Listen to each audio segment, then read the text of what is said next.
Let's go to John McTernan, strategist, commentator, and, of course, formerly Tony Blair's political secretary while he was Prime Minister. John, are you astonished by the scale of the row that's erupted over the course of the last few days about the knighthood? Oh, look, I'm astonished at the number of people who want to criticise the Queen.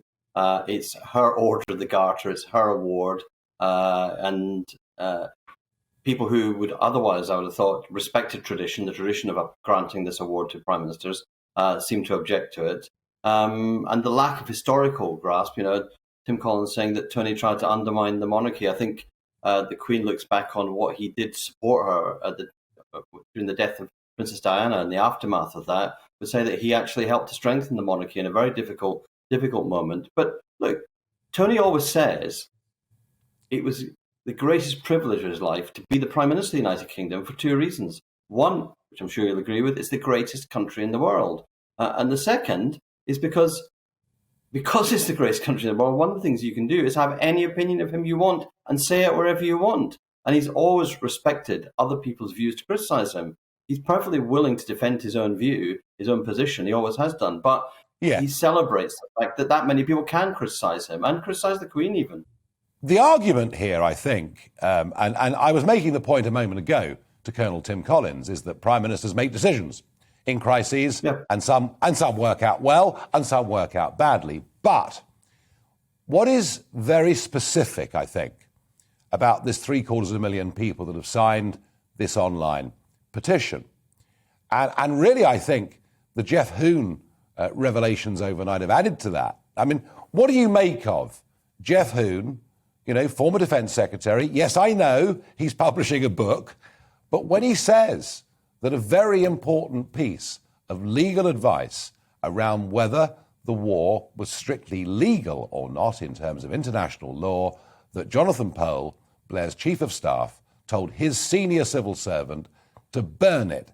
That is a pretty damning allegation, isn't it?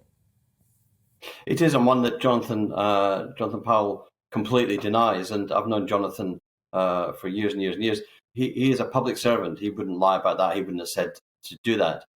More interestingly, actually, is the silence in the coverage of this, and maybe it's in Jeff's book, that the armed forces get their own legal advice on the targets they choose. They have to be signed off by lawyers and then sometimes by ministers.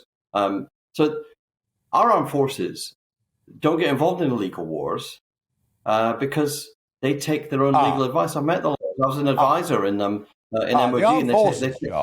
The armed forces may well take advice, legal advice, on what is a legitimate target and what is not. I don't doubt that for one moment. The question here are not the actions of the military and whatever advice they received. The question here is, did Prime Minister Blair and those around him take the military and take this country to war on something that was a lie? I mean, sexed up was the term that the Chilcot inquiry used. Did he take the country to war on a lie at a huge cost? Because that is what those 750,000 signatories are saying. No, I understand that. And I think, look, there's only one person who is responsible for the Iraq war in the end. One man alone, and that's Saddam Hussein.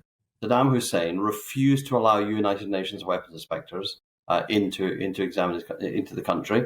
He refused, in the face of an ultimatum from the United Nations, an ultimatum which was backed by the threat of force. In the face of those things, if the United Nations issue an ultimatum to back up its inspectors, you have two choices. One is go, oh, fair enough, the dictator's not happy with us. That's okay. And then have nothing you can ever say again to any country.